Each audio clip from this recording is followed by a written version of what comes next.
इमाम मेहदी का लश्कर और ईरानी मुजाहिदीन। अस्सलाम वालेकुम नाज़रीन, दुनिया में जंग की आग बड़ी तेजी से भड़क रही है और इस आग में मजीद शिद्दत आने वाली है। हालात वाकयात को देखते हुए कहा जा सकता है कि जल्द ही इन मामूली जंगों का रुख ऐसे भयानक तरीके से तब्दील होने वाला है कि हर शख्स जो जंग का मुतमन्नी और दूसरों का तमाशा देखकर हंसने वाला है, अपने सर पर हाथ रखकर रोता हुआ नजर आएगा।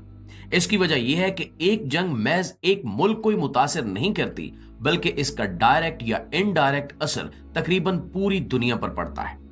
आज के इस दौर में जब दुनिया ग्लोबल विलेज बन चुकी है, ये बात कहना शायद कुछ अजीब लगे, लेकिन हकीकत यह है कि दुनिया के ग्लोबल विलेज बनने की वजह से ही तमाम ममालिक एक दूसरे पे किसी न किसी मामले में इन्हिसार करते हैं। दुनिया में जंगो जदल और खून खराबे की बढ़ती हुई ये कैफियत दुनिया के आखिरी वक्त की जानिब इशारा है और आज की इस वीडियो में हम इसी आखिरी वक्त की एक इंतहाई अहम निशानी के खरूज के बारे में डिस्कस करने जा रहे हैं। हम में से बहुत सारे लोग इस बात पर यकीन रखते हैं कि इमाम मेहदी जल्द ही जाहिर होंगे और उनसे पहले दजाल जाहिर हो चुका होगा। अलबत्ता एक बात अभी तक क्लियर नहीं है कि इमाम मेहदी का लश्कर आखिर कहां से निकलेगा और कहां जाकर कायम करेगा। आज की इस वीडियो में हम अहादीस मुबारका की मदद से मौजूदा दुनिया की तशरीह करते हुए इस बात की खोज लगाने की कोशिश करेंगे। तो आइए चलकर बाकायदा आगाज करते हैं। प्यारे साथियों, हमारे आका रहमतुल लिल आलमीन सरवरे कायनात मोहम्मद सल्लल्लाहु अलैहि वसल्लम का फरमाने आली शान है कि मेहदी मेरी औलाद में से एक शख्स होगा जो शक्ल सूरत में मुझसे मुशाबे होगा और उसके हालात भी मुझसे मिलते जुलते होंगे। जब दुनिया का आखिरी वक्त नजदीक आ जाएगा तब वो पैदा होगा और वो भी अपनी हैसियत से अनजान रहेगा, यहां तक कि दजाल का ज़हूर हो जाएगा और दुनिया भर से मुसलमान मक्का और मदीना के दो शहरों की जानिब दौड़ पड़ेंगे ताकि इन शहरों में पनाह लेकर दजाल के फितने से बचा जा सके। उन्हीं दिनों जब दजाल जाहिर हो चुका होगा और पूरी दुनिया पर अपना कब्जा मुस्तहकम करने में मसरूफ होगा, मेरी उम्मत के सालेहीन खाना काबा में तवाफ के दौरान मेहदी को पहचान लेंगे और बड़े इसरार से उनके हाथ पर बैत कर लेंगे। उस बैत के बाद मेहदी मेरी उम्मत की रहनुमाई करेंगे ताकि उस बड़े दजाली फितने पर काबू पाया जा सके। नबी करीम सल्लल्लाहु अलैहि वसल्लम के इरशाद मुबारका के मुताबिक यहां तक एक बात तो क्लियर हो गई कि इमाम मेहदी का ज़हूर खाना काबा में तवाफ के दौरान औलियाए कराम और सालेहीन की एक जमात के हाथों होगा जो उन्हें पहचान कर उनके हाथ पर बैत कर लेंगे। अब हम नबी करीम सल्लल्लाहु अलैहि वसल्लम की एक दूसरी हदीस की जानिब आते हैं, जिसका मफहूम यह है कि कयामत उस वक्त तक कायम नहीं होगी जब तक खिरासान से काले झंडों का एक लश्कर ना निकले और उनका रास्ता कोई भी नहीं रोक सकेगा, यहां तक कि वो शाम के शहर इलिया यानी मौजूदा बैतुल मकदस के शहर यरूशलेम में जाकर पड़ाव डाल दें और वहां पर मेहदी की सरदारी में दजाल की फौजों से मुकाबला करें। इससे एक और बात क्लियर हो जाती है कि इमाम मेहदी का लश्कर इब्तिदा में बहुत छोटा होगा और दजाल का लश्कर बहुत बड़ा होगा। अब हम नबी करीम सल्लल्लाहु अलैहि वसल्लम की अहादीस की रोशनी में ये कयास कर सकते हैं कि इमाम मेहदी अपने साथ मुयस्सर आने वाले तमाम लोगों को लेकर मक्का से निकलकर शाम के शहर एलिया यानी मौजूदा यरूशलेम, जहां पर बैतुल मकदस और मस्जिद अक्सा वाक़े हैं, पहुंच जाएंगे। इमाम मेहदी की ज़हूर की खबर आनन फानन ऐसे ही पूरी दुनिया में फैल जाएगी जैसे दजाल के ज़हूर की खबर दुनिया में फैली होगी। अलबत्ता मुख्तलिफ अहादीस की बयान करदा निशानियों के मुताबिक हम इस बात का अंदाजा बड़ी आसानी से लगा सकते हैं कि दुनिया के मौजूदा बेहयाई और फहाशी से लबरेज हालात की वजह से मुसलमानों का ईमान निहायत कमजोर हो चुका होगा और वो जोक दर जोक दजाल के लश्कर में शामिल हो चुके होंगे। इसलिए बहुत कम मुसलमान ऐसे होंगे जो इमाम मेहदी के यरूशलेम पहुंचने तक उनके साथ होंगे।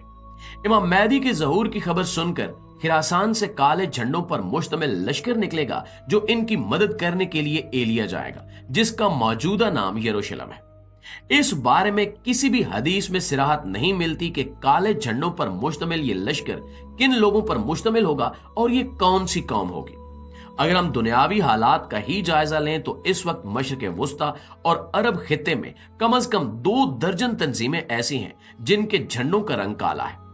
एक दूसरी हदीस में यह भी कहा गया है कि काले झंडों का यह लश्कर मशरिक की जानिब से निकलेगा और मेहदी की मदद करने रवाना होगा। अगर हम अरब के मशरिक में देखें तो हमें एक तरफ तो हिंदुस्तान भी नजर आता है जहां पे मौजूदा इंडिया और पाकिस्तान वाक़ हैं, और मशरिक की तारीफ में हम शाम और इराक को भी ले सकते हैं जो मौजूदा दुनिया की हद बंदियों के बायस इस वक्त जजीरा नुमा अरब के शहरों मक्का और मदीना के तकरीबन मशरिक में ही मौजूद है। इसलिए इस बात का अंदाजा करना निहायत मुश्किल है कि यह लश्कर मौजूदा दुनिया के किस मुल्क से निकलेगा।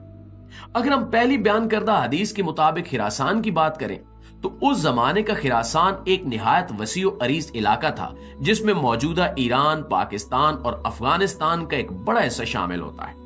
यानी इन तीन मुल्कों के संगम पर मौजूद एक बहुत बड़ा इलाका उस जमाने में अलग हैसियत का हामिल था और खिरासान कहलाता था।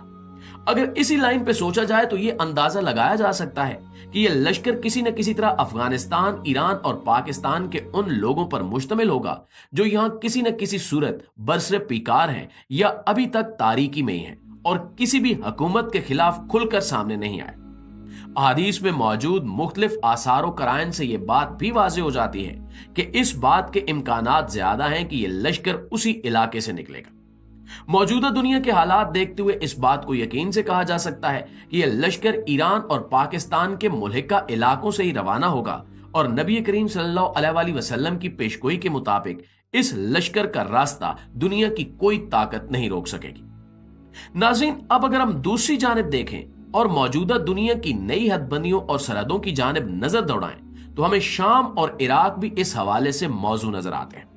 इसलिए यह बात भी अंदाजे से दूर नहीं कि हो सकता है कि इमाम मेहदी की मदद करने वाला लश्कर उसी इलाके से निकले और मौजूदा यरूशलेम पहुंचकर कयाम करे और वहां पर इमाम मेहदी की सरदारी और उनकी इत्तिबा में दजाल की फौजों के खिलाफ जंग का आगाज हो।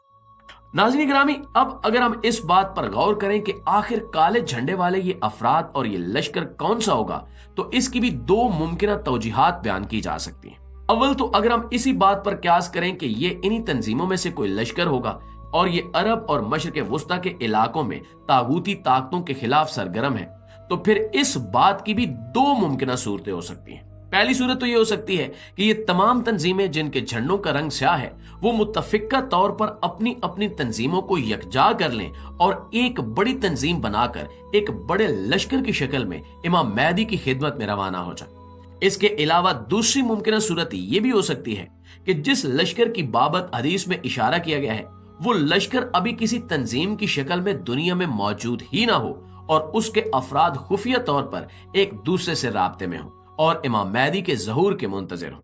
अब आने वाले वक्त में क्या होगा और ये लश्कर कौन सा होगा, किन लोगों पर मुश्तमिल होगा और कहां से निकलेगा, ये बातें तो जाहिर है कि वक्त के साथ साथ ही मजीद वाज़ेह होंगी। अलबत्ता हमारी अल्लाह रब्बुल इज्जत से दुआ है कि वो इस कुफ्र इस्लाम के मार्के में हमें हक के साथ खड़े होने की तौफीक अता फरमाए और हमारे ईमान को इतना मजबूत कर दे कि हम जान की परवाह किए बगैर अल्लाह की राह में उसके दीन की सरबुलंदी की खातिर लड़ सकें। आमीन सुमा आमीन।